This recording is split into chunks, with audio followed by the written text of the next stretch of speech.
Well, after that wonderful introduction, I think I don't have to talk. I think I can sit down. Thank you, Stefan. 지금 보는 영상은 프리온, 감염의 새로운 생물학적 원리의 발견으로 1997년 노벨 생리의학상을 받은 스탠리 프루시너 박사의 수상 강연입니다. So today I want to talk about prions. I think that's no secret. 이 강연 내용은 1998년 PNAS에 게재되기도 하였습니다. 프루시너 박사가 연구한 프리온이라는 물질에 의한 질병은 매우 다양한 동물에서 나타납니다. 양에서 나타나는 스크래피, 소에게서 나타나는 광우병, 사람의 경우 쿠르를 포함한 크로츠펠츠 약호병, 그리고 하나 더 언급한다면 치명적 가족성 불면증 등이 알려져 있습니다. 이러한 질병의 공통점은 스폰지처럼 뇌에 구멍이 뚫리는 현상이 나타난다는 것이지요. 광우병 BSE는 보바인 스폰지폼 엔세팔로파티로 뇌에 구멍이 뚫리는 현상을 따서 붙인 이름입니다.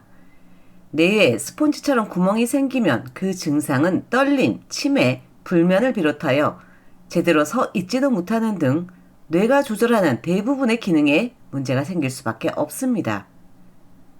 우리에게 더 크게 각인되어 있는 사실은 2008년 미국 쇠고기 수입을 반대하는 광우병 촛불 집회일 것입니다. 이는 광우병에 걸린 소가 국내에 수입되면 광우병이 우리나라 국민들에게 전염되어 심각한 프리온 질병이 확산될 것이라는 두려움에서부터 출발하였다고 할 수 있습니다. 그런데요, 스탠리 프루시너 박사의 공식적인 노벨 수상 공로는 질병의 확산과 관련된 내용이 아니라 프리온, 감염의 새로운 생물학적 원리입니다. 따라서 스탠리 프루시너 박사의 강연 내용과 현재까지 밝혀진 내용을 종합하여 프리온이란 무엇이며 새로운 생물학적 원리가 무엇인지 살펴보고자 합니다. 먼저 프리온과 관련하여 프루시너 박사 연구 이전에 어떤 일이 일어나고 있었는지 배경을 살펴보겠습니다. 지금 보는 이 사진은 쿠루라는 질병에 걸려서 걷지도 못하는 아이를 안고 있는 어른을 찍은 사진입니다. 이 사진은 1976년 쿠루라는 질병의 원인을 찾아낸 그 당시 필라델피아 대학에 재직 중이던 블룸버그 박사와 미국 NIH에 재직하던 칼튼 가이두스책 박사에게 노벨 생리의학상을 부여하며 노벨재단이 공식 제시한 사진입니다. 노벨재단이 발표한 이 두 연구자의 공로는 전염병의 기원과 전파에 대한 새로운 메커니즘에 관한 발견입니다. 즉, 이 두 연구자는 쿠루라는 질병의 기원과 어떻게 전파되는지에 대한 기작을 밝혔습니다. 쿠루라는 질병은 1950년 당시 파푸아뉴기니아를 관리하던 호주 관리자들에 의해서 처음 보고되었습니다. 지도에 표시된 지역에 사는 포족에서 어린아이, 어른, 여성 등 나이와 성별에 무관하게 전신의 떨림과 이상한 행동, 그리고 마치 넋이 나간 것처럼 웃는 질병이 퍼지고 있다는 내용이 여러 차례 보고서로 제출되었습니다. 물론 이 질병의 원인이 밝혀지기도 전에 호주 정부에서 이 부족의 장례 습관인 죽은 사람의 뇌를 먹는 풍습을 금지하면서 한 세대가 지나기도 전에 완전히 이 질병이 사라졌다고 합니다. 칼튼 가이두스책 박사는 현지 파견 의사의 도움을 받아서 이 이상한 질병에 대한 연구를 시작했습니다.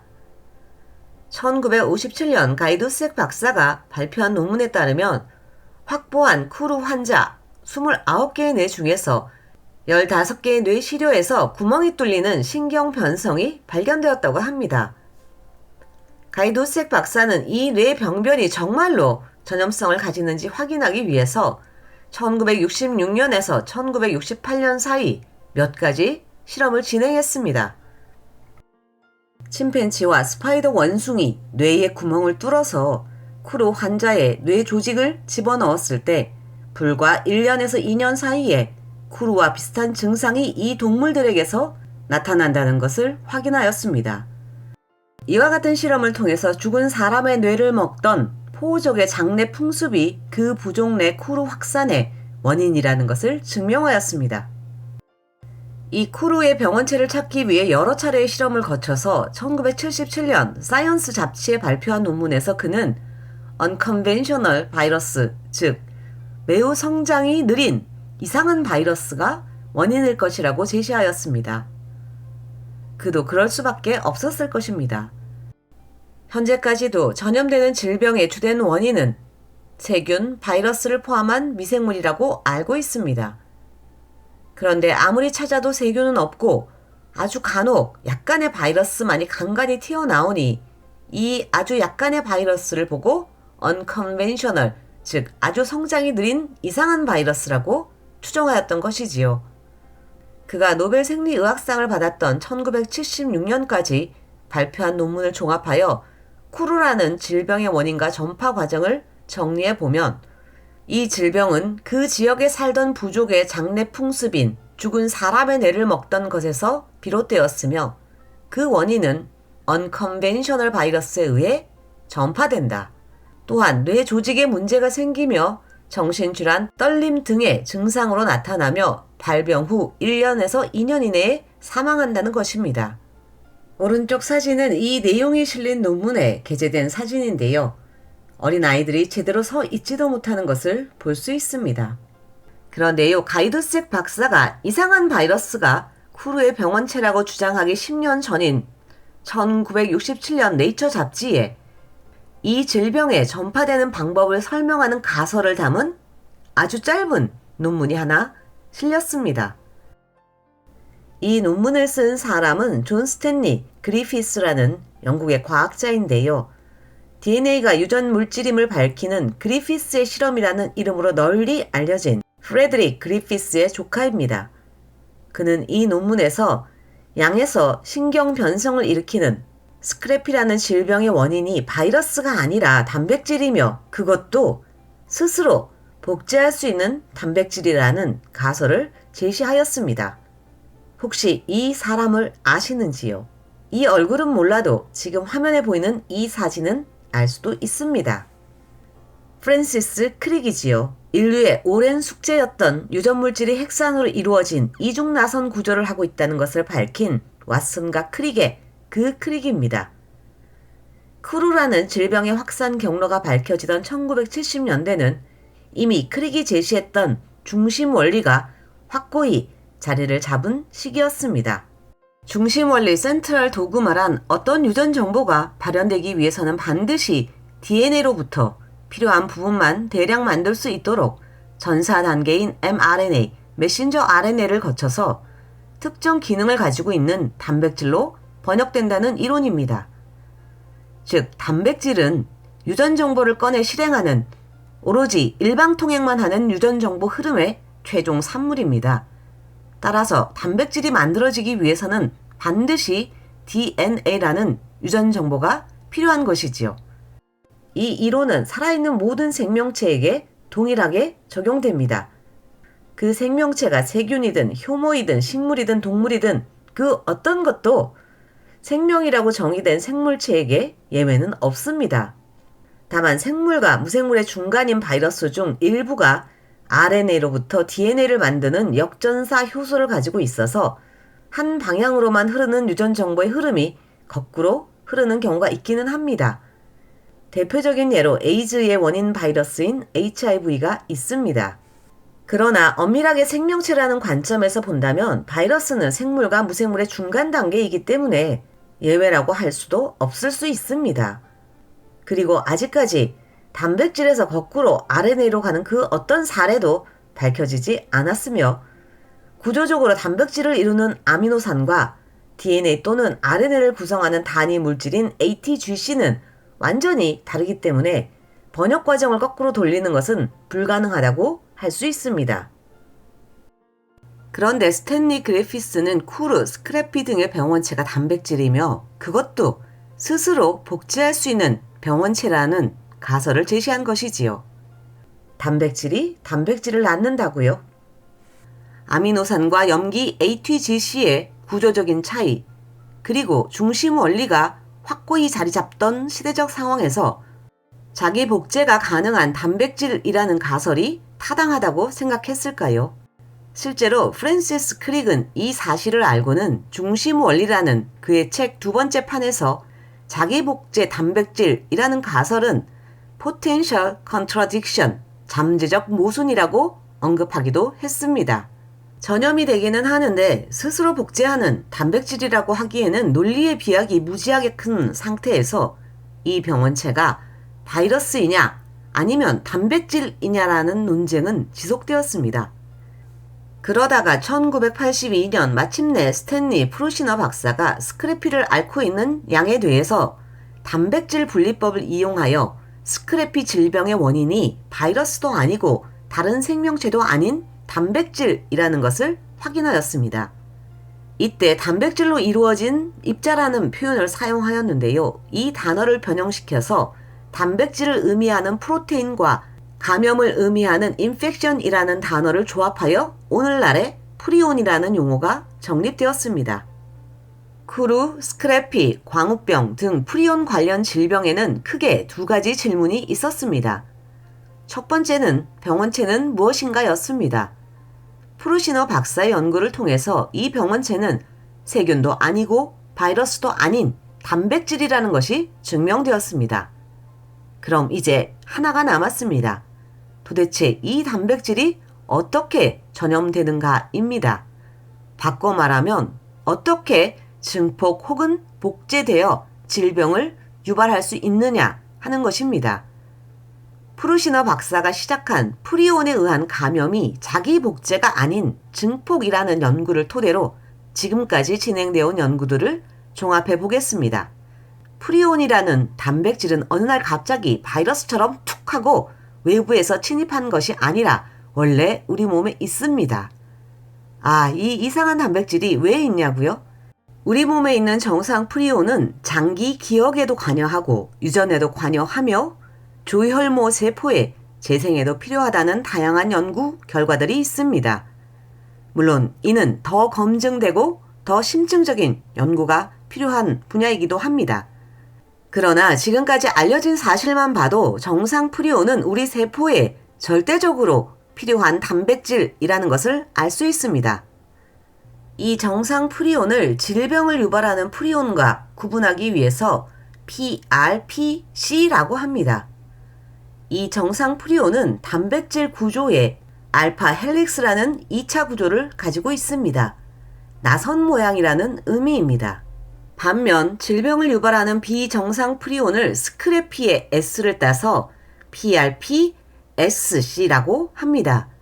얘는 정상 프리온과 달리 베타슈트라는 모양의 구조를 가지고 있습니다. 베타슈트 구조를 가진 비정상 프리온은 어떻게 획득되는 것일까요? 그 첫 번째는 개체가 살아가면서 생기는 변이 때문입니다.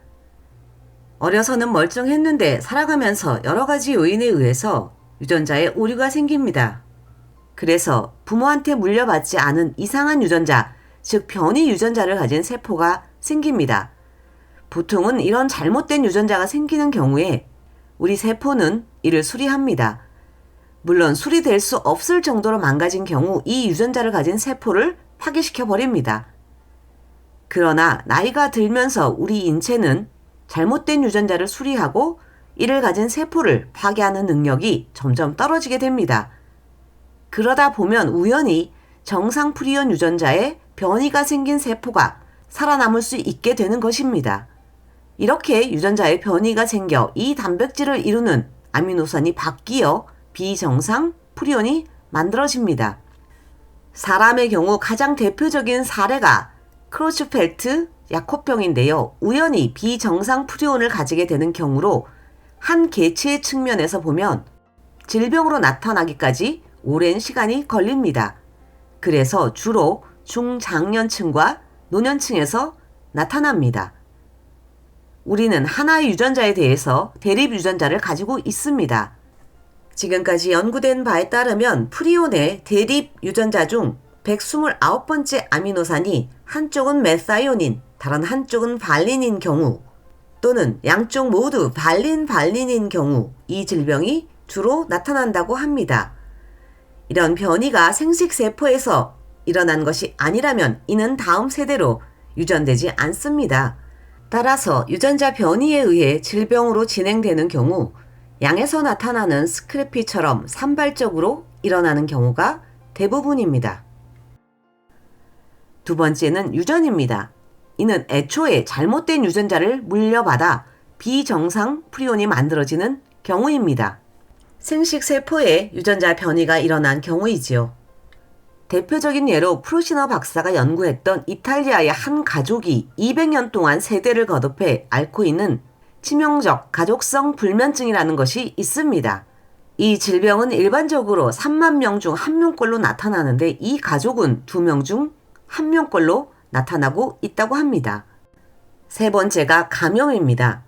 앞서 언급한 파푸아뉴기니아 부족에서 나타났던 쿠루가 대표적인 예가 될 수 있습니다. 크로츠펠트 야구병이 주로 노년층에서 나타나는 것과는 달리 나이를 불문하고 빠르게 확산되어 나타납니다. 우리가 광우병이라고 부르는 뇌에 스펀지 같은 구멍이 생기는 BSE도 감염에 의한 사례가 여러 차례 보고되었습니다. 이 세 가지 경우 모두 한 개체에서 비정상 프리온이 만들어지거나 외부에서 들어오면 빠르게 증폭한다는 특징을 가지고 있습니다. 단백질인 프리온이 어떻게 증폭할 수 있냐고요? 이는 우리 인체에 정상적인 프리온이 존재하기 때문에 가능한 일입니다. 정상적인 프리온과 연계하여 비정상 프리온의 증폭을 설명하는 두 가지 가설이 있습니다. 약간 구불구불한 통통한 지렁이 같은 모양을 정상 프리온이라고 하고 베타 C2 구조를 가져서 S자 모양으로 생긴 녀석을 비정상 프리온이라고 해봅시다. 신경세포가 마구 넘쳐나는 뇌에 비정상 프리온이 들어옵니다. 비정상 프리온이 정상 프리온과 결합해서 멀쩡한 정상 단백질의 구조를 바꿔버립니다. 정상에서 비정상으로 배신자가 된 프리온은 염기 서열이 바뀌거나 아미노산 서열이 바뀐 것이 아닙니다. 그냥 구조만 바뀐 것입니다. 즉, 한 개를 두 개로 만드는 복제가 아니라 정상 프리온 단백질 구조를 비정상 프리온으로 구조를 바꿔버림으로써 증폭하게 되는 것이지요. 두 개가 된 비정상 프리온은 또 각각 정상 프리온과 결합하여 네 개를 만들 수 있게 됩니다. 즉, 기하급수적으로 비정상 프리온이 증폭하게 됩니다. 또 다른 모델은 섬유구조 모델입니다. 영상에서 볼 수 있듯이 비정상 프리온들이 모인 구조에 정상 프리온이 결합하여 구조가 바뀌는 과정이 반복되면서 비정상 프리온 구조가 섬유처럼 점점 길어집니다. 이렇게 길어진 비정상 섬유 구조는 또 잘게 분해되어서 새로운 비정상 섬유 구조를 만드는 과정을 반복할 수 있게 됩니다. 이 두 가지 가설 중 어느 것이 맞는지는 아직까지 모릅니다. 그렇지만 두 모델 모두에서 비정상 프리온과 결합한 정상 프리온의 구조가 바뀐다는 사실은 동일합니다. 그런데요, 유전자의 염기의 서열도 단백질의 아미노산 서열도 그 어느 것도 바뀌지 않았는데 단백질 구조가 바뀔 수 있다는 것이 이상하다고요? 이 사람의 머리 모양을 한번 볼까요? 왼쪽은 직모이고 오른쪽은 곱슬거리는 파마머리입니다. 머리 모양이 어떻게 바뀌었다고 하더라도 머리카락을 이루는 아미노산의 종류나 순서인 서열이 달라지지는 않았습니다. 단지 화학약품과 열을 사용하여 머리카락 단백질 구조를 바꿔서 곱슬거리게 만들어 버린 것이지요.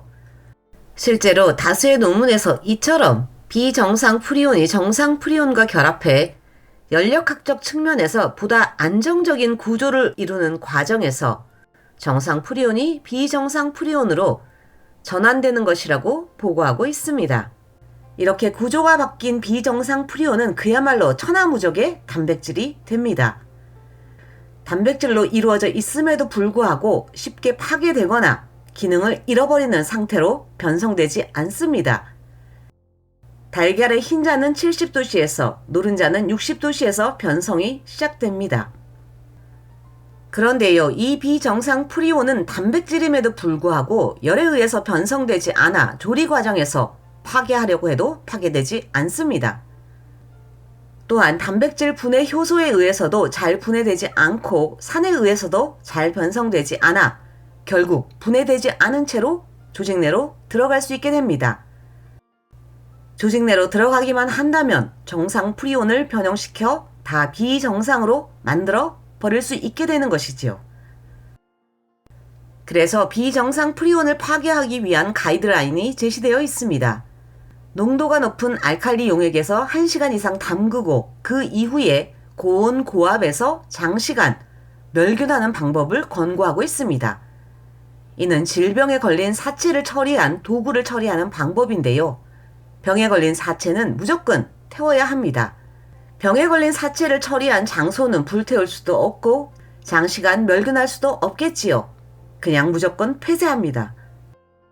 그런데요, 프리온 질병에 걸린 소고기를 먹으면 우리도 프리온 질병에 걸릴 수 있냐고요? 이 질문은 서로 다른 종의 경계를 넘어 감염이 가능한가로 바꿔볼 수 있습니다. 멀리서 찾지 않아도 이미 답은 알고 있습니다. 1960년대에 가이두색 박사는 쿠르에 걸린 아이의 뇌를 침팬지와 스파이더 원숭이 뇌에 주입하여 이 질병이 감염되는 메커니즘을 밝혔습니다. 그때 일어난 일은 당연히 현재도 일어날 수 있습니다. 중심 원리를 주장했던 프랜시스 크릭의 관점에서 비정상 프리온이 증폭되는 과정을 다시 한번 들여다보고자 합니다. 한 방향으로 흐르는 유전 정보의 흐름은 변함이 없습니다. 비정상이든 정상이든 프리온이라는 단백질은 유전 정보를 통해 만들어집니다. 다만 비정상 프리온에 의해 만들어진 정상 프리온의 단백질 구조가 바뀔 뿐입니다. 이렇게 단백질 간의 결합을 통해서 구조를 바꿔버려 감염을 유발하는 기작이 바로 프리온이 가지고 있는 감염의 새로운 생물학적 원리입니다. 이렇게 감염의 새로운 기작으로 증폭한 초나무적의 비정상 프리온들이 우리 뇌를 공격하게 되는 것이지요. 비정상 단백질의 증폭과 질병 유발 과정을 애니메이션으로 아주 단순하게 정리해 봤습니다. 야, 봐봐. 이것도 해봐. 말이 안 돼. 내 조지러 가자. 와! 지금까지 불량엄마 과학수다. 미친 소를 먹으면 광우병에 걸려요? 프리온, 감염의 새로운 생물학적 원리이었습니다.